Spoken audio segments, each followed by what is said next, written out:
For more on efforts to enlist Afghan tribesmen to fight the Taliban, we're joined from Washington by Noura Ben Sahal.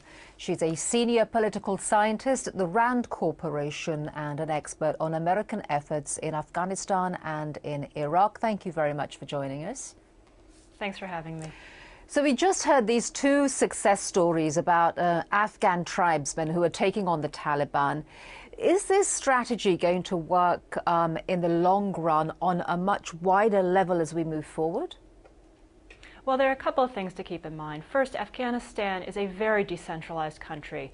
All power is local in Afghanistan, and so efforts that work in one or two communities may not necessarily work in the exact same way in other communities. They may have to be tailored, or the situation may be so different that efforts that work somewhere may not work somewhere else.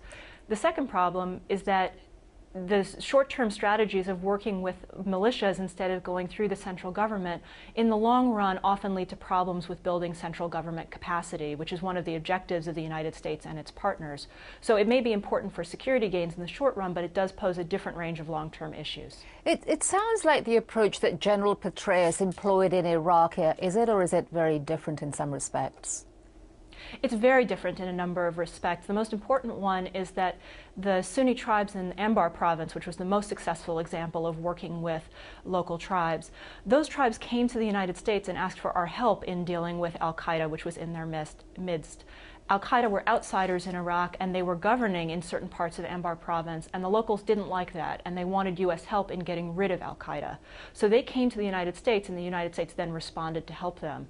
In Afghanistan, it's not so clear that the initiative is coming from the local communities. It seems much more driven by the international community to address the security situation, and that means that the dynamics there are going to be very different than what they were in Iraq. And in terms of the obstacles to this kind of approach in Afghanistan, what would you say the main ones are that did not exist in Iraq? The main one is that in Afghanistan, the Taliban is integrated into many communities. The reason why it can be difficult to tell Taliban members from non-Taliban members apart is very often they're related. They're members of the same family. They're integrated into the community, and their disputes are localized there. In Iraq, they were outsiders that came in, and it was very easy to tell who they were. So the great difficulty in Afghanistan is that they're integrated into the community, and that makes it very difficult to come up with permanent solutions to the kind of conflicts that are going on, because loyalties can shift very quickly in Afghanistan to favor whichever side is winning. Okay, thank you very much for joining us. Thank you.